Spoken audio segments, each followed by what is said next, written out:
Sure, that's great. Oh, good, good. So, can you talk about the media and the subjects that you use, how they go together, and how Yeah. yeah how that's evolved for you, where you're at right now with that? Where I'm at right now with what you're talking about with specifically the series of palm tree paintings Well, started.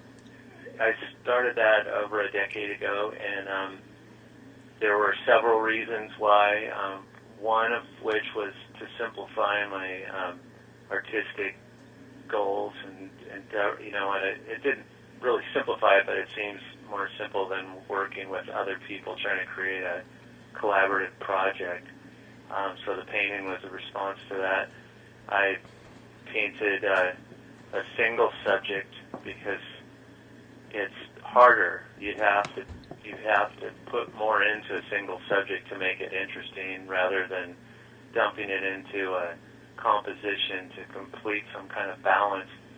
Um, by focusing on the tree, and specifically the coconut palm tree, it also tied in all the activities that I do, like we were talking about the surfing. But over here, there's sailing and paddling and all these other yes. things, and the weather changes so fast that the trees are telltales. They're up Yes. there 100 feet up in the air or whatever, 30, 100 feet up. And Mm-hmm. you can see what the weather's doing. You can see how the light's hitting the trees to see how Mm-hmm. much sunlight you have left, or, Mm. and you can Yeah. see what's going on. So Wow. it's sort of a twofer, right? I'm Sure. looking at what I'm going to do later, but I'm also observing this beautiful object that moves with the environment. So I've always tripped out on things like the space between objects and all that ever since I was a little kid, and I always had these strange, sort of realizations about color and pixels, Wow. and things, and so that made sense. And it was my wife had taken a photograph of one of the coconut palms in the yard, right outside the studio, and it was this great shot looking straight up. So I painted that one first, and it sold right away. Had an art fair down here in downtown, and so I Mm. painted more, and it kept growing from there. And I started observing more, and I stopped taking photographs to paint from, and just started trusting the mind's eye, and Sure. because we collect images all day long, from the time we open our eyes in the morning till we shut them at night, and For then those sure. Yeah. images haunt us or please us all night long in our Yes. dreams, and so there's a huge stockpile in there, and plus all the new stuff, and movement, I think, is a real big thing that I focus on. I focus, but I don't focus on it. But that has to do also with my, chasing things like waves and wind. Because there is a movement there. There's a constant flow. There's an ebb and a flow, and the trees show that really well, and they show what's going on between the viewer's eye and the subject, or the tree itself, and then the tree and the clouds behind it at various elevations that change, and it's all moisture and color and the prisms. So what happens there with the medium is I use a water-based medium. I use acrylics. I can paint in oil. My first paintings were in oil, but I really didn't like that. I didn't like the smells. My dad was an oil painter, and the smells were nostalgic, but they just didn't really sit well in my No. brain. Anyway, so with the water-based medium, it's pretty similar to what water vapor is in the air. So with the palm tree painting specifically, I paint the skies first, and the clouds are a whole a long journey in painting layers of moisture that change, and so that's kind of exciting in that there's really no exact form in it, even though your eye kind of looks and makes sense of these abstract swirls and and explosions of light at different levels.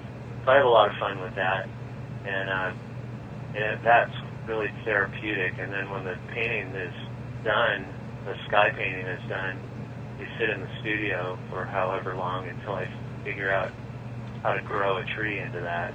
Yeah. You know, and I'm using the brush handles and such. And I do a lot of larger scale canvases. That was, you know, so I can get a little more physically involved with the piece. So I work that out and figure out where to grow a tree into it, you know, and it's really my decision unless it's a commission piece and they absolutely have to have the tree coming from the left side or the right side, which I don't mind at all. No. It kind of shortens the process a little bit. So then I grow a tree into it, and I use my hands to sort of model the general idea of how the tree's moving. And you can do that with your hand. You know, you can flicker your fingers, and it's very similar to a palm tree. Yeah. And that's pretty relaxing too. When you think about it, it's a lot better than watching the news or something. Yes, for sure. So anyway, and then I come in with a sharper focus with the tree, and then that creates that illusion of space between the tree and the sky. So then you've got the space between the viewer and the tree, and then the tree and the sky. And, you know, that illusion of movement. Pretty soon you're spacing out on it. You know, and the water base. Another thing about the medium is the water base paints dry immediately, especially in this climate. Yes. So I'm able to really lay on it. You know, if I put down a layer that I like parts of it, but I don't like others. You know, it's permanent, but I just lay another layer on top of it. I work in a lot of transparent pigments, semi-transparent. I found a really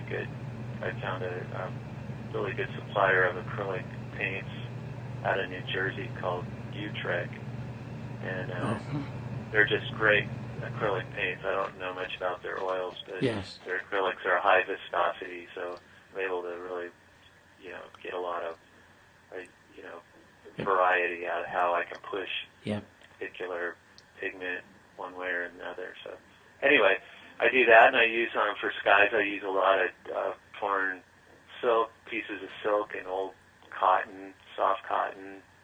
I also work subtractively. I'll lay down a bunch of paint and then remove a lot of it frantically while it's drying. Yep. And that creates these spontaneous swirls and things. And so that's a lot of fun. You know, that whole process is a lot of fun, and it's part of the. It's a result of the activity of the day. You know, it's a direct result of the lifestyle, which relates to what you talked about first with the you know, the ocean activities. Yeah. It's pretty organic. I mean, it's a real natural flow. Great. If you get a big canvas, you can really get your body into that background stuff too, eh? Yeah, that must be fun. It's you know, it requires a lot of space, but it's a lot more fun than the small piece, for sure. Isn't that great? Definitely. Big brushes. Yeah. That's a wonderful canvases and nice big stretcher bars. It's a wonderful story. How much, you keep on getting something every time out of those simple elements. It's like a meditation, which is the aim of meditation, is to simplify, isn't it? To have everything come down to the essence of whatever it is that you're pondering. Yeah, and you discover all kinds of things along the way, you know, and that just improves. It's just an enrichment and an improvement for anything you tackle after that, you know. And portraits, kind of the same way, but they're a little more serious because it has to really, you know, it is definitely a particular spirit you're trying to portray and capture, you know, personality. Yes. It's a little different. The trees, you know, they are alive, but it's I'm making them up too. I'm not looking at a specific person. So you're making up the portraits? Is that what you just said? No, the palm trees. Oh, the palm trees, yeah, of course. Yeah. The portraits, you're looking at somebody and trying to capture what you're getting at that moment. Right, and I work I do a lot of photography and video with them, and the interview kind of thing, and watch them, and Okay. talk to them if I have the opportunity. The last one I just did was all based on a photo shoot I did, and a conversation I had for about an hour, and that was it. So that was kind of a little more intense, but it's pretty successful. So anyway, go for it. But I don't Way to wanna- go, yeah.